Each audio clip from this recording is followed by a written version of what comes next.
Reserve bank of India మన ఇండియాలో ఉన్న బ్యాంక్స్కి పెద్ద షాక్ ఇచ్చింది.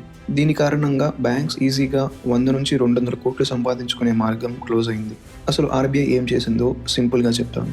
27th మార్చ్ ఫ్రైడేన ఆర్బీఐ బ్యాంక్స్ అన్నిటికీ ఫోర్స్ఫుల్గా డాలర్స్ని అన్వైండ్ చేయమని ఆర్డర్స్ ఇష్యూ చేసింది. అండ్ ఈ ప్రాసెస్ ఏప్రిల్ 10th లోపు కంప్లీట్ అవ్వాలని చెప్పింది. సో ఫస్ట్ ఆర్బీఐ తెచ్చిన ఈ రూల్ని అర్థం చేసుకునే ముందు బ్యాంక్స్ ఏం చేసేవో చూద్దాం.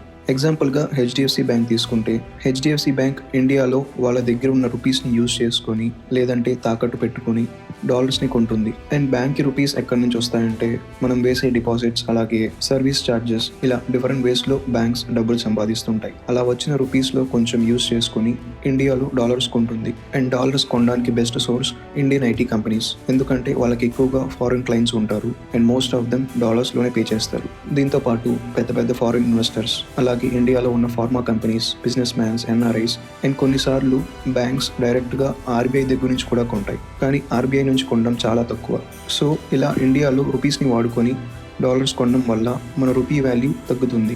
అండ్ సేమ్ టైంలో హెచ్డిఎఫ్సి బ్యాంక్ ఏం చేస్తుందంటే ఆఫ్ షోర్లో ఎన్డీఎఫ్ అకౌంట్స్ నుంచి డాలర్స్ అమ్ముతుంది. ఎన్డీఎఫ్ అంటే నాన్ డెలివరబుల్ ఫార్వర్డ్. దీన్ని యూజ్ చేసుకొని బ్యాంక్స్ ఒక కాంట్రాక్ట్ చేసుకొని ఆ కాంట్రాక్ట్స్లో డాలర్స్ ఒక పర్టికులర్ ప్రైస్కి సెల్ చేస్తామంటుంది. కానీ ఇక్కడ రియల్గా డాలర్స్ అమ్మాల్సిన అవసరం లేదు, జస్ట్ ఆ కాంట్రాక్ట్లో డాలర్స్ అమ్ముతామంటుంది. అండ్ ఈ కాంట్రాక్ట్స్ని గ్లోబల్గా ఉన్న banks like HSBC, city bank, bank of America, అలాగే ఫారిన్లో ఉన్న మల్టీనేషనల్ కంపెనీస్కి అమ్ముతుంది. ఈ ఎన్డీఎఫ్ అకౌంట్స్ ఇండియా బయట ఉన్న మేజర్ ఫైనాన్షియల్ సర్వీస్ సెంటర్స్ దగ్గర ఉంటాయి, లైక్ లండన్, సింగపూర్, న్యూయార్క్ ఇలాంటి సిటీస్లో. సింపుల్గా చెప్పాలంటే ఇండియాలో రియల్ డాలర్స్ కొని సేమ్ అదే అమౌంట్కి ఎన్డీఎఫ్ అకౌంట్స్ని యూజ్ చేసుకొని బయట కంట్రీస్లో డాలర్ కాంట్రాక్ట్స్ని సెల్ చేస్తుంటాయి. దీనివల్ల మన రూపీ వాల్యూ పడిపోతుంది. అయితే ఇది ఒక్కటే రూపీ వీక్ అవడానికి రీజన్ కాదు, చాలా కారణాలు ఉన్నాయి, అందులో ఇదొకటి. సో డాలర్ని మన బ్యాంక్స్ అమ్ముతాయి కదా, అప్పుడు డాలర్ వాల్యూ కూడా ఇంపాక్ట్ అవుతుందా అని మీరు అడగవచ్చు. ఇంపాక్ట్ అయితే కొంచెం ఉంటుంది, కానీ అది నెగ్లిజిబుల్. ఎందుకంటే డాలర్ అనేది ఇంటర్నేషనల్ కరెన్సీ. సో మన బ్యాంక్స్ ఒక్కటే కాదు, చాలా కంట్రీస్లో ఉన్న బ్యాంక్స్, అలాగే ట్రేడర్స్, హెడ్జ్ ఫండ్స్ డాలర్ కాంట్రాక్ట్స్ని కొంటూ అమ్ముతూ ఉంటారు. సో అందుకే డాలర్కి పెద్దగా ఇంపాక్ట్ ఉండదు.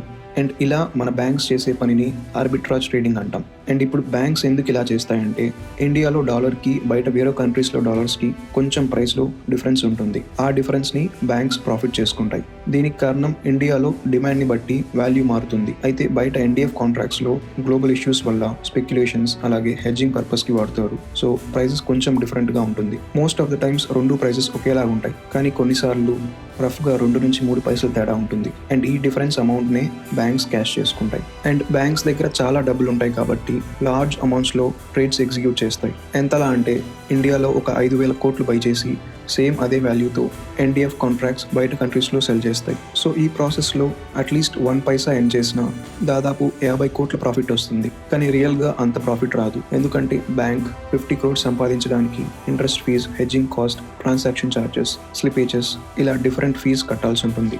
సో ఇవన్నీ కట్టాక రిమైనింగ్ ఒక 3 to 5 crores వరకు ప్రాఫిట్ వస్తుంది. అండ్ ఇది జస్ట్ ఎస్టిమేట్ మాత్రమే, ఎందుకంటే బ్యాంక్స్ డైరెక్ట్గా ఆర్బిట్రాజ్ ట్రేడింగ్లో వచ్చిన ప్రాఫిట్స్ని రిపోర్ట్ చేయవు. అన్నీ కలిపి ఫారిన్ ఎక్స్చేంజ్ అండ్ ట్రేడింగ్ కింద రిపోర్ట్ చేస్తాయి. సో ఇక్కడ ఇండియాలో డాలర్స్కి బయట ఆఫ్షోర్ కంట్రీస్లో డాలర్ కాంట్రాక్ట్స్కి ఎంత ఎక్కువ డిఫరెన్స్ ఉంటే అంత ఎక్కువ లాభం.